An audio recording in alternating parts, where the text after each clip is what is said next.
विश्लेषण उन तमाम लोगों के लिए है जो ऑनलाइन फूड ऑर्डर करते हैं। आप में से भी बहुत सारे लोग होंगे जो लगातार हफ्ते में नहीं तो 15 दिन में, कई लोग तो रोज भी ऑनलाइन फूड ऑर्डर करते हैं। और ये खबर आज आप सबको बहुत ध्यान से देखनी चाहिए। ये खबर मुंबई के मलाड से आई है, जहां एक डॉक्टर ने एक फूड डिलीवरी ऐप से अपने और अपने परिवार के लिए 3 आइसक्रीम्स ऑर्डर की, लेकिन इस दौरान इनमें से एक आइसक्रीम में किसी इंसान की कटी हुई उंगली निकली, जिसे देखकर इस आइसक्रीम को खाने वाले डॉक्टर हैरान तो रह ही गए, बहुत डर गए। इसके बाद इस मामले की जानकारी पुलिस को दी गई और फिर पुलिस ने भी इस बात की पुष्टि की कि इस आइसक्रीम में मिले अवशेष एक इंसान की कटी हुई उंगली ही है। पुलिस ने 3 और जानकारियां दी, जिनमें पहली और बड़ी जानकारी यह है कि यह आइसक्रीम यमो नाम के ब्रांड की है। यमो आइसक्रीम है, जिसे वाको नाम की कंपनी बनाती है और फिलहाल मुंबई, पुणे, बेंगलुरु और दिल्ली समेत 30 से ज्यादा शहरों में यह आइसक्रीम बिक रही है। दूसरा, रैपर पर लिखी जानकारी के मुताबिक इस आइसक्रीम का उत्पादन यानी इसकी जो मैन्युफैक्चरिंग थी वो 1 महीने पहले हुई थी, और इसका मतलब यह है कि अगर यह आइसक्रीम 1 महीने पहले बनाई गई थी, इसकी मैन्युफैक्चरिंग 1 महीने पहले हुई है, तो मतलब यह है कि इस आइसक्रीम में ये कटी हुई उंगली भी लगभग 1 महीने से ही पड़ी होगी। और तीसरी जानकारी यह कि जिस फैक्ट्री में इस आइसक्रीम को बनाया गया, वहां पुलिस ने कार्रवाई की है और फैक्ट्री में काम करने वाले लोगों से पूछताछ की जा रही है और यह भी पता लगाया जा रहा है कि क्या इस कटी हुई उंगली का कोई कनेक्शन किसी व्यक्ति की हत्या से भी हो सकता है। पुलिस ने इस उंगली को फॉरेंसिक जांच के लिए भेज दिया है और इस मामले में आइसक्रीम बनाने वाली कंपनी के खिलाफ भी एक केस दर्ज कर लिया है, जबकि इस आइसक्रीम को बनाने वाली कंपनी का कहना है कि जिस आइसक्रीम में इंसान की कटी हुई उंगली निकली, वो आइसक्रीम एक थर्ड पार्टी फैक्ट्री में बनी थी और अब कंपनी ने उस फैक्ट्री में आइसक्रीम बनाने की प्रक्रिया को रोक दिया है और वहां बनी सभी आइसक्रीम्स की जांच अब की जा रही है।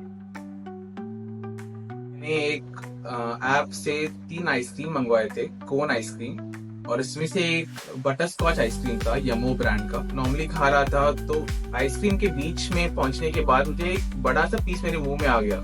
तो मुझे लगा कि कभी कभी आइसक्रीम में बड़ा सा कोई नट रहता है या ऐसे चॉकलेट का पीस रहता है, तो लकीली मैंने उसको निकल नहीं लिया। तो मैंने निकाला तो मुझे लगा कि पहले कुछ तो भी कार्टिलेज जैसा लग रहा था, तो मैंने देखा कि मे बी किसी ऐसी चिकन का कुछ तो कार्टिलेज का पीस नहीं है। बट जब मैंने अच्छे से देखा उसको, मुझे एक नाखून दिखा उस पे और नीचे का ऐसे फिंगरप्रिंट के निशान भी दिख रहे थे मुझे, और वो ऐसे थंब का एक पीस लग रहा था। एक मैंने वो पैकेट में देखा, 1 महीने पहले का था वो, और वो 1 महीने वो आइसक्रीम में रहा, फिर मेरे मुंह में चला गया। वो जो बिगर पिक्चर है कि वो जो आइसक्रीम का बैच है उसमें कितने लोगों के पास गया रहेगा, वो ब्लड जो रहेगा वो 7% का, वो कितने आइसक्रीम में मिक्स हो गए। हमने कंप्लेंट दर्ज की है और वो जो पार्ट है वो हमने सीज किया है और वो सीज किया हुआ पार्ट आज हम लोग फॉरेंसिक को भेज रहे हैं।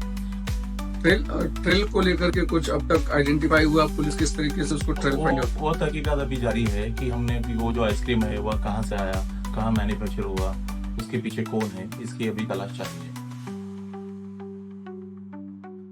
आगे बढ़ने से पहले जरा बैठे बैठे अगर आप हमें देख रहे हैं तो थोड़ी देर के लिए कल्पना कीजिए कि आप कोई आइसक्रीम खा रहे हैं, कोई सूप पी रहे हैं, कोई खाना खा रहे हैं, आपने बिरयानी ऑर्डर की है, कुछ भी, और उसमें से आपको एक इंसान की कटी हुई उंगली मिल जाए और वो आपके मुंह में भी आ जाए। क्या करेंगे आप? आपकी स्थिति कैसी होगी? और सोचिए, अब ये भी हो चुका।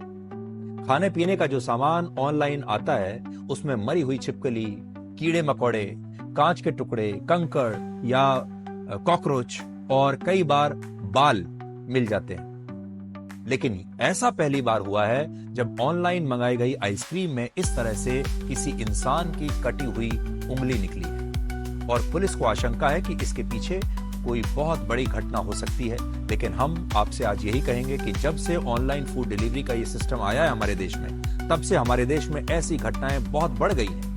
इसलिए अगर आप भी ऑनलाइन फूड ऑर्डर करते हैं तो आपको बहुत सावधान हो जाना चाहिए। आपको जानकर हैरानी होगी कि भारत में हर दिन अलग अलग फूड डिलीवरी एप्स पर 30 लाख से ज्यादा ऑनलाइन फूड ऑर्डर्स आते हैं, 30 लाख हर रोज।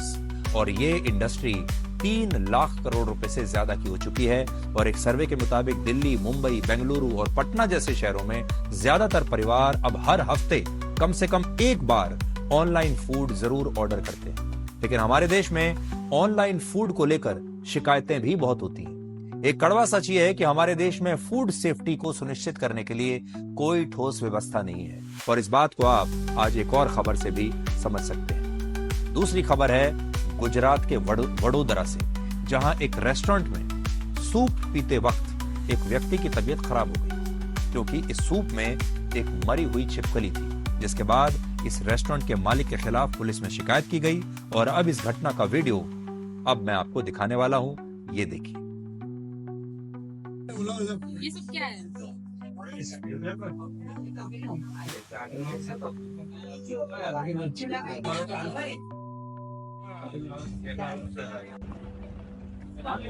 ये अभी हम वडोदरा हाईवे पे, क्या नाम है इस होटल का? सर्वोत्तम। ये आपके इसमें सूप में मछली मिली है, वो क्या है? ये छिपकली है ये। अच्छा, ये देखिए, ये छिपकली का बच्चा सूप में मिला हुआ है, ये दिख रहा है ये। और ये यहाँ पे क्या नाम है आप? रेस्टोरेंट मैनेजर आबिद भाई।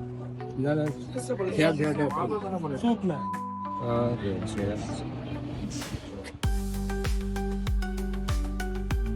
अब देखिए समस्या क्या है। हमारे देश में फूड सेफ्टी को लेकर ऐसी व्यवस्था है कि कोई भी आपका कैसा भी खाना आपको दे सकता है और ऐसे मामलों में कोई ठोस कार्रवाई नहीं होती। मैं आपको बताता हूं, आज आप जब बाहर खाना खाने के लिए जाते हैं, मान लीजिए आप पटरी पर किसी रेहड़ी पर जाते हैं, वो व्यक्ति कैसे भी गंदे तेल में या किसी भी प्रकार के घटिया रॉ मटेरियल से खाना बनाकर आपको दे सकता है।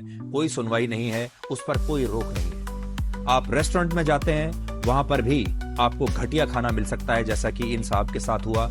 कोई सुनवाई नहीं है जब तक कि आप पुलिस में ना जाएं, और उस पर भी कोई आगे चलकर कुछ होने वाला है नहीं। आपको याद होगा कुछ दिन पहले पटियाला में एक 10 साल की लड़की ने अपने बर्थडे पर ऑनलाइन डिलीवरी ऐप से एक केक ऑर्डर किया था।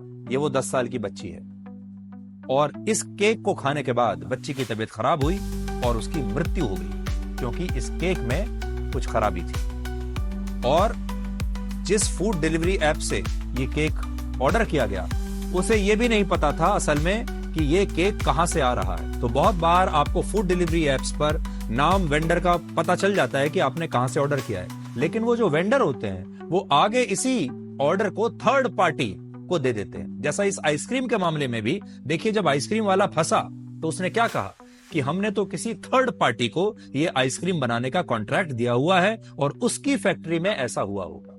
और ऑनलाइन जो एप्स हैं ये भी बहुत बार यही करते हैं। और आपने एक तस्वीर देखी, एक रेस्टोरेंट का नाम आ रहा है, उसमें अच्छी तस्वीर लगी हुई है खाने की, और आपने वहां से ऑर्डर कर दिया। आपको ये पता भी नहीं होगा कि ऐसा रेस्टोरेंट कहीं है भी या नहीं, या वो रेस्टोरेंट भी फर्जी नाम से चल रहा है, या फिर जब आपका ऑर्डर आया तो हो सकता है वो रेस्टोरेंट उस ऑर्डर को किसी और थर्ड पार्टी को देता हो और वहां से आपके घर में खाना आ रहा हो। इसलिए आपको बहुत ज्यादा सावधान रहने की आवश्यकता है। फूड सेफ्टी नाम की हमारे देश में कोई चीज है ही नहीं। लोग हर रोज सैकड़ों हजारों लोग बाहर खाना खाने के बाद बीमार होते हैं, अस्पतालों में भर्ती होना पड़ता है, लेकिन हमारे देश में कोई ऐसी सिस्टम नहीं है कि इस तरह का जो घटिया क्वालिटी का खाना लोग बेचते हैं उन पर कभी कोई कार्रवाई हो सके। और ये सारी की सारी जो इंडस्ट्री है ये असल में रेगुलेटेड है ही नहीं। खास तौर पर आप बाजारों में, बस अड्डे पर, रेलवे स्टेशन पर जो खाना खाते हैं, उस खाने में कौन सा सामान डाला गया है, कौन सा तेल डाला गया है, कौन सा आलू डाला गया है, उस समोसे को जो आप खा रहे हैं उसमें कैसा तेल है, कैसा आलू है, कैसा मसाला है, आपको कुछ नहीं पता। और यहीं से लोग पैसा कमाने के लिए आपकी सेहत से खिलवाड़ कर रहे हैं। भारत में फूड सेफ्टी के लिए फूड रेगुलेटर एजेंसी है जो इसको रेगुलेट करती है, और FSSAI जैसी संस्थाएं हैं, उपभोक्ता मंत्रालय है, उपभोक्ता अदालतें हैं, और पुलिस के पास भी अधिकार है कि वो खाने पीने के मामले में लोगों की जान की सुरक्षा को देखते हुए कड़े कदम उठा सकती है। लेकिन इसके बावजूद पूरी दुनिया में फूड सेफ्टी के मामले में भारत की रैंक सबसे खराब है। और सच्चाई है कि हमारे देश में आपको कोई भी कुछ भी खिलाकर बड़े आराम से बच सकता है, आपको घटिया खाना खिला सकता है खुद पैसा कमाने के लिए। इसलिए आपको बहुत सावधान रहना होगा। 2-3 चीजें हैं आपको बताना चाहेंगे कि अगर आपके साथ ऐसी कोई घटना होती है तो आप उसके खिलाफ कैसे शिकायत कर सकते हैं। ध्यान से सुनिएगा। आप फूड रेगुलेटरी पोर्टल के हेल्पलाइन नंबर 1800-1121-00 पर कॉल करके इसकी शिकायत कर सकते हैं।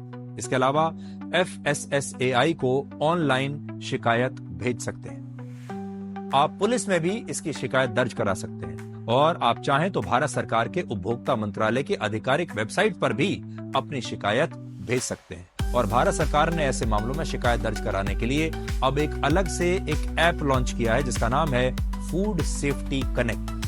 इस ऐप पर अगर आप शिकायत करते हैं तो पुलिस से लेकर सारी संस्थाओं के लिए उस मामले में कदम उठाना अनिवार्य हो जाता है। तो आप इस ऐप के बारे में भी सोचिए, लेकिन आपको हम ये बताना चाहेंगे इससे आप बच कैसे सकते हैं। पहली बात तो यह है जो शायद आप कर ना सके, ऑनलाइन फूड जो है वो कम से कम ऑर्डर कीजिए। कोशिश कीजिए कि आप अपने घर में बना खाना खाएं। अगर खाना आपके घर में बना होता है, आपकी अपने रसोई में बना होता है, तो आपको पता होता है कि किस तरह का सामान उसमें इस्तेमाल हो रहा है, किस तरह की सफाई बरती जा रही है, किस तरह का घी तेल इस्तेमाल हो रहा है। यानी आपका पूरा कंट्रोल रहता है और आप अपने घर में कोई भी जो भी आपको खाना खाना है वो शुद्ध खाना बना के खा सकते हैं या बनवा कर खा सकते हैं। लेकिन जो लोग खाना बनाना नहीं जानते, जिनकी कोई ना कोई मजबूरी है, उन लोगों को यह करना चाहिए कि सिर्फ जो अच्छे आउटलेट्स हैं, जो बड़ी कंपनियां हैं, जो भरोसेमंद कंपनियां हैं, वहीं से खाना ऑर्डर कीजिए। और जब आपका ऑनलाइन ऑर्डर आपके पास आता है तो उस खाने को खाने से पहले बहुत ध्यान से आपको चेक करना चाहिए कि उस खाने में क्या है, और चेक करने के बाद ही आपको वो खाना खाना चाहिए।